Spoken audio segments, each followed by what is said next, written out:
Now let us see the types of chemical reaction. Remember, there are different types of chemical reaction in which they undergo different methods, okay, to form specific result or product. The first one is combination reaction. In your combination reaction, okay, let me just briefly explain over here. After that, we will see in details with examples, okay. In combination reaction, you will see that two or more substances, okay, will combine together to form as a new substance. That's it for combination reaction. The simple reaction will be called as combination reaction. Another thing is decomposition reaction. By the name itself, decompose means breaking down, right? Now in breaking down, you will see that a single substance will undergo reaction and break down into two or more substance. Now in your decomposition, there are three types over here. First is your thermal, okay, decomposition reaction, electrolytic, photolysis. Now from the name itself, thermal means heat. Yes, thermal means heat, so it tells us that it is going in under heat reaction to split out the reactant, okay, to split out the reactant. Next one is they are going under electrolytic. Electrolytic means electricity, there is an electricity. Next is your photolysis. The name photo, remember that one, it means light, okay, light. They are going under light to decompose, okay.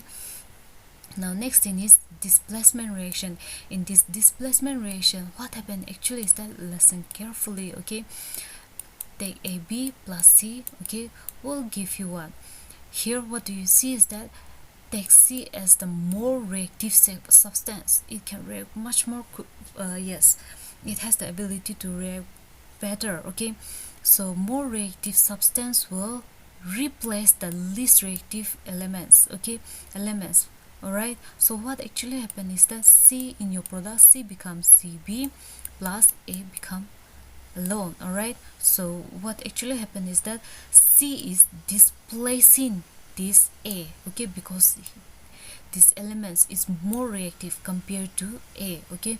The name itself tells us displacement reaction. It is displacing, okay, because this substance is more reactive, alright. Now lastly, our double displacement reaction. It is too easy. We're still displacement, but double displacement reaction is taking place. Take example of AB, okay, again AB, CD, okay, will give us what?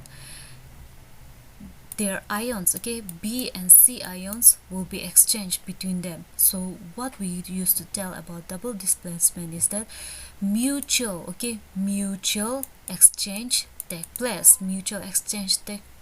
So AD, it becomes AD plus CB. So what happened here? Their ions got exchanged. So it is all about double displacement reaction. I hope the simple method will get in your head easily. Let us see in more details about combination reaction, okay. Here, look at the definition. The reaction in which two or more reactants combine to form a single product, okay. Example, burning of coal. You know what is coal, right? Carbon that is in solid form, okay. Oxygen gas will give you carbon dioxide. Remember, in bracket SGG, okay, these things, if you put it, it makes it more informative. It tells us in which state they are in. Another thing here is formation of water. Hydrogen gas, oxygen gas is reacting to form H2O. Now H2O is in liquid formation, okay. Remember, whenever they ask definition in exam, yes, give the definition and addition. At least one example you have to put it, okay, to secure your marks, alright. Let us see the next one, decomposition reaction. In this reaction, a compound splits into two or more substance. Okay, so it is called decomposition reaction. A substance will split up into two or more, okay, and they have the type thermal, electrolytic, photolysis. Alright, let us see the first one, thermal. Now in thermal decomposition reaction, when decomposition is carried out by heating, see, thermal means heat, electrolytic means by passing electricity. Let us see the examples. Okay, here CaCO3, that is your calcium carbonate. Okay, when you heat it, what do you get after heating? See, remember, on top of the arrow you have to put under which what kind of reaction that took place. Is it in the presence of heat, is it in the presence of electricity or light or catalyst? You have to mention. Okay, so in heat, after burning it, which is in solid form, you will get calcium oxide in solid form and carbon dioxide. If I ask you to balance them, can you do it? I feel like it is already balanced. Yes, it is already balanced, so you need not have to do it. Alright, next thing is electrolysis, electrolytic decomposition. When decomposition is carried out by passing electricity. So here H2O, you all are familiar with this one. It is water, right, in a liquid form. When electricity or current is passed through it, what do you get? Hydrogen gas and oxygen gas. Okay, see, make it more informative. All right, definition with simple example is enough. Okay, example is a must when we are talking about chemical reaction. All right, lastly, photolysis decomposition. Photo means light, right? When decomposition is carried out in the presence of sunlight. Now what do you see over here? Ag is what? Silver. Do you still remember silver? Br is bromide, or yes, when silver bromide, okay, which is in solid form, okay, when they react in the presence of sunlight, okay, in the presence of sunlight, what do you get? You get silver in solid form, bromium, okay, in solid form. All right, in solid form. Take a simple example like this. Okay, one example is enough. Okay, now let us go to the next one. Displacement reaction, the reaction in which more reactive, okay, more reactive, it should be reactive elements displaces the least reactive elements to form its solution. Now here, what do you see? Iron is there, calcium sulfate is there, calcium, sulfur, oxygen, okay, but together it form what? CaSO4 is calcium sulfate, okay, in aqueous form. Remember what is aqueous? Okay, now in your product, what do you get? Since iron is more reactive than calcium, okay, iron will replace this calcium. Like I said, displacement reaction means more reactive elements displaces the least reactive elements. I'll give you the chart, okay, of the reactivity series. Now iron replaces the calcium and become iron sulfate, and calcium becomes alone in aqueous form, in solid form. All right, see, another example is here, over here. Zinc is put into it, calcium sulfate solution is this one, calcium sulfate solution. Now when they undergo, okay, reactions, what happened? Zinc, which is much more reactive than copper, okay, will displace this copper. See, zinc has displaced the copper from the sulfate, and you will see this kind of result. All right, this kind of result. Now lastly, over here, double displacement reaction. A reaction definition, okay, a reaction in which new compounds are formed by mutual exchange of ions. Remember, mutual, the main point over here is mutual exchange of ions between two compounds. They will exchange their ions, okay, ions. Alright, mutual exchange used to take place. Now first of all, sodium sulfate is over here in aqueous solution, barium chloride, okay, in aqueous solution. Now in your product, you will see they have already exchanged the ions, okay, barium sulfate, sodium sulfate is what you have got, right? Okay, now lastly, precipitate. Another important definition. What do you mean by precipitate? It is an insoluble solid that emerges from a liquid solution. Best example is that whenever you make a solution, okay, you may add salt and water. Okay, after you stir it, there you will get, if it is not pure salt, okay, you'll get some of the substance down here. Okay, even though you stir it a lot, okay, they still remain like that. Those substances, okay, those substances which are not able to, yes, mix together properly with the solution, okay, those substances will be called as precipitate. Okay, precipitate substance. All right, precipitation, it is an insoluble, see, it is an insoluble, means not soluble solid. Okay, solid that emerge from a liquid solution, that emerge in a liquid solution. All right. Okay, let us see the next definition. Okay, over here you can see the example. What is it? Sodium sulfate is there, barium chloride is there. Okay, after putting them together, what do you get?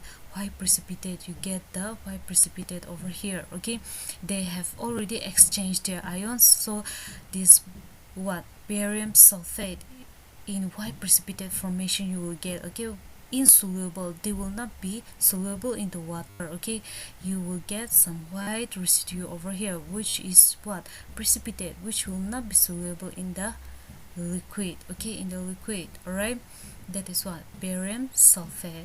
This kind of experiment we're supposed to do, but because of lockdown we can't do, sorry about that.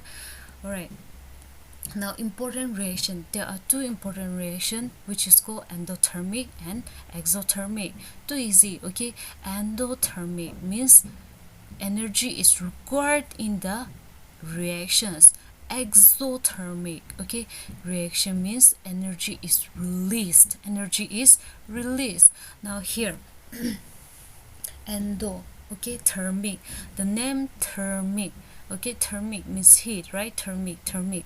Now endo means how to remember them.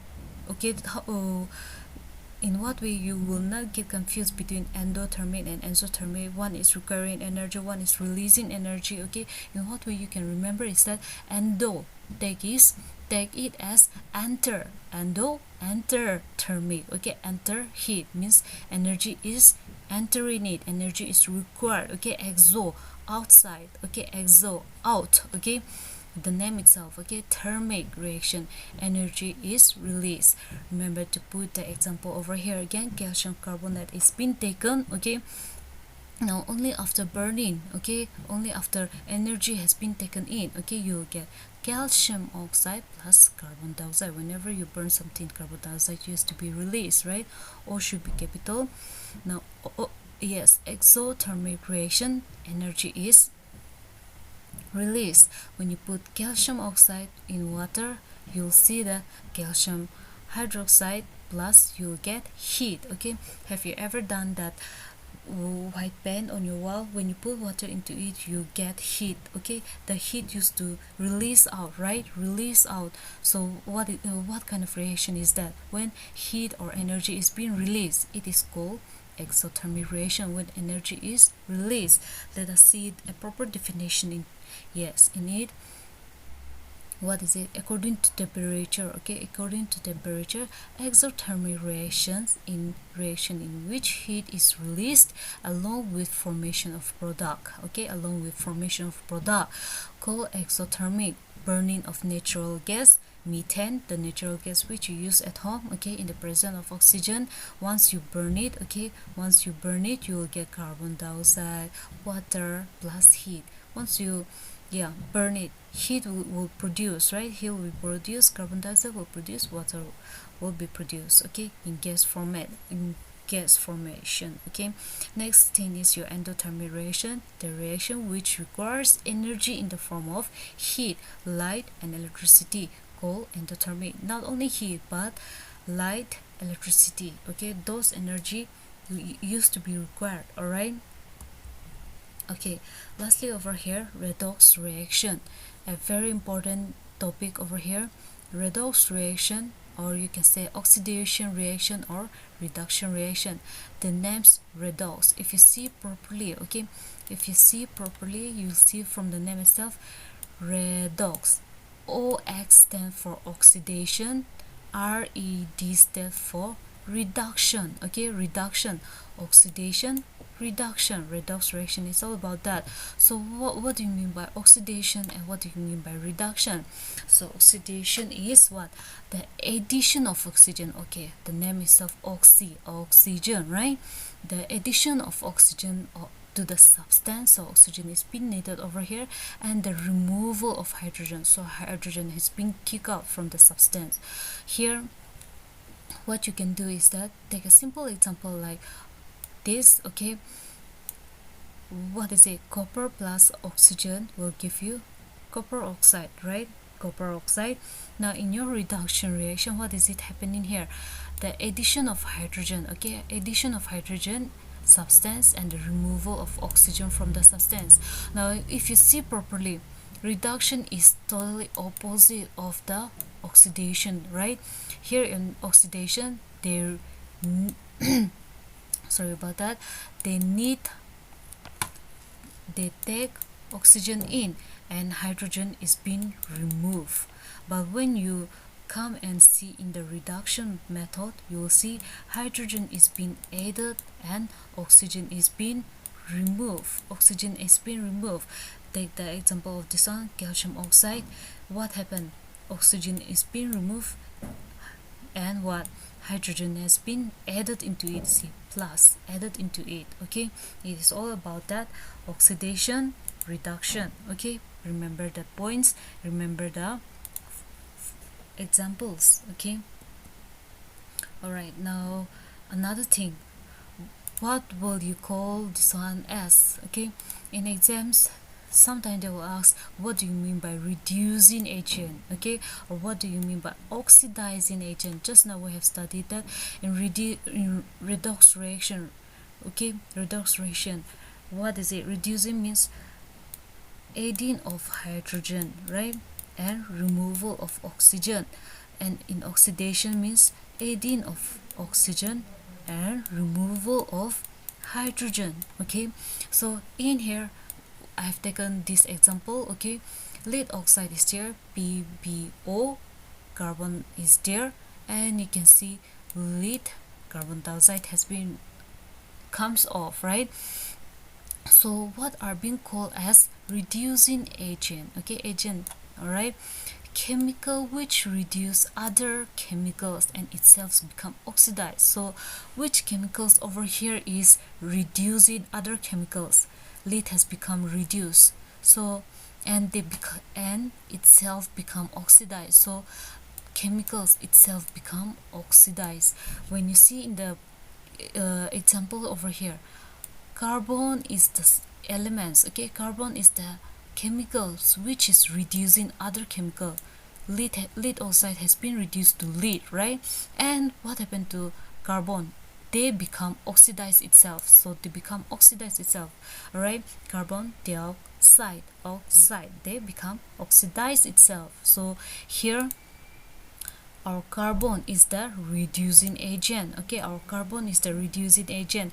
So what about oxidizing agent? What kind of chemicals we call as oxidizing agent? Chemicals which oxidizes others, so which can oxidize other chemicals and itself become reduced. So they become reduced itself, right? So what do you see? Lead oxide is the substance which oxidizes others and become reduced itself. They have become reduced itself, right? Reduced. So our lead is the oxidizing agent. Don't get confused with this one. All right, read the definition properly. Okay, read the definition properly, and in simple term you will get the method. Okay, you will get the method. All right, let us see the next topic here. Effect of oxidation in daily life. Now because of the oxygen present in our environment, okay, lots and lots of reaction used to take place. The first thing over here is written as corrosion. When a metal is exposed to substances such as moisture, air, water, or acid, example, for sometimes, okay, it won't happen just like that, a layer of oxide is formed which weaken the metal, hence metal said to be corrode. Okay, hence the metal said to be corrode. Now metal oxide is being formed, okay, because of exposing outside. Okay, example, rusting of iron. You used to see this always: black coating on silver, green coating on copper. That is how changes used to take place. Okay, now rancidity, another important term. Okay, the oxidation of fats and oil when exposed to air is known as rancidity. It leads to bad smell and bad, okay, spelling is wrong over here, bad taste of food. Now if you see properly rancidity, okay, what actually happened is that if you put cooked vegetables or outside for a long period, okay, for a long period, you'll see that they will produce what? They will produce what? Bad smell and bad taste of the food. I don't think you will be able to taste it properly. The spelling is wrong, okay, BAD. Alright, okay, hope you got it. Rancidity is all about those vegetables, oils, okay, which you put it, if you expose it in the air for too long, it will produce those bad smell and bad taste. Try it, okay.